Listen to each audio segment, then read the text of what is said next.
நீங்க அவர் என்ன அர்த்தத்தில் சொன்னாருலாம் நமக்கு தெரியாது. நீங்க ஏதாவது நோண்டி நோண்டி கேள்வி கேட்டிருப்பீங்க.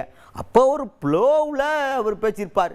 நீங்க எப்படி கேட்பீங்க எங்களுக்கு தெரியுமில்ல அப்படின்ற மாதிரி நம்ம பக்கம் டைவர்ட் பண்ணி விட்டுருக்காரு ஒரு டாப்பிக்கை. யார் அவர்? முன்னாள் அமைச்சர் ராஜேந்திர பாலாஜி அவர் தான்.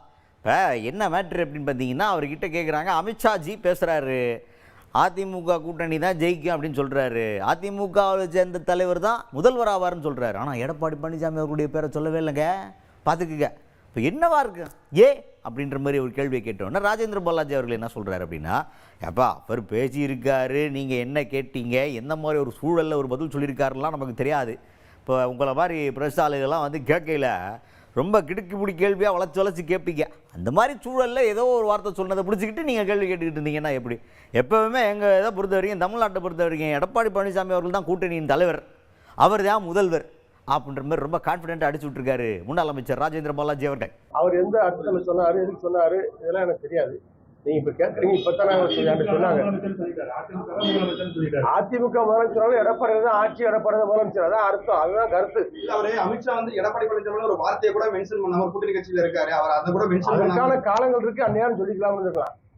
நீங்க கேட்ட நேரத்தில் எப்படிப்பட்ட சூழ்நிலை கேட்டீங்களோ, எங்க கேட்டீங்களோ, எப்படி கேட்டீங்களோ தெரியாது. அவர் எதுக்காக சொன்னாலும் தெரியாது.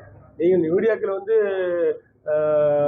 வளைச்சு கேட்பீங்க, அதுல ஏதாவது வார்த்தையுடைய இது இருக்கலாம். இப்போ அமித்ஷா அவர்கள் வந்து, அமித்ஷா மட்டும் கிடையாது, பாஜக கிட்டேயே அதிமுக ஒன்றிணைவதற்காக பாஜக அட்வைஸ் பண்ணுமா அப்படின்லாம் கேட்டால் பாஜகக்காரங்க என்ன சொல்லுவாங்க, அது அவங்க கட்சி மேட்ரு, அதுக்குள்ளே நம்ம எப்படி தலையிடுறது அப்படின்னு ரொம்ப டீசெண்டாக பேசுவாங்க. அந்த மாதிரி டீசெண்டாக பேசுகிறாங்களே, அதிமுக இணையணும், அவங்களா இணையணும், இணைஞ்சால் நல்லாயிருக்குன்ற மாதிரி பேசியிருக்காங்களே, அதிமுக இணைவதற்கான வாய்ப்பு இருக்கா அப்படின்னு கேட்டால் அதுக்கு ராஜேந்திர பாலாஜி அவர்கள் ஆரம்பிக்கும் போது என்ன சொன்னார்னா, அதிமுக ஏற்கனவே ஒன்றா தானே இருக்குது அப்படின்ட்டு. அப்புறம் நமக்கு தெரிஞ்ச ஆட்கள் டிடிவி தினகரன் இருக்கார், அதுக்கப்புறமா சசிகலா அம்மையார் இருக்காங்க, அப்புறம் ஓ பன்னீர்செல்வம் அவர்கள் இருக்கார், இவங்கெல்லாம் வெளில இருக்காங்களே, இவங்களெல்லாம் ஒன்று நினைக்கிறதுக்கான வாய்ப்பு இருக்கா அப்படின்னு கேட்டோன்னா அப்போ தான் தெளிவாக சொன்னார். இந்த மாதிரி ஒன்றா சேர்க்குறது யாருக்கு என்ன அப்படின்றதெல்லாம் நான் பேச முடியாது.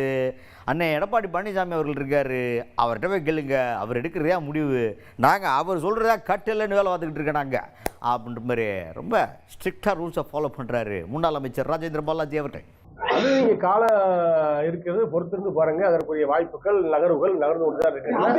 வாய்ப்புகள் இருக்கின்றன, வாய்ப்புகள் இருக்கு, இல்லை என்று சொல்ல முடியாது.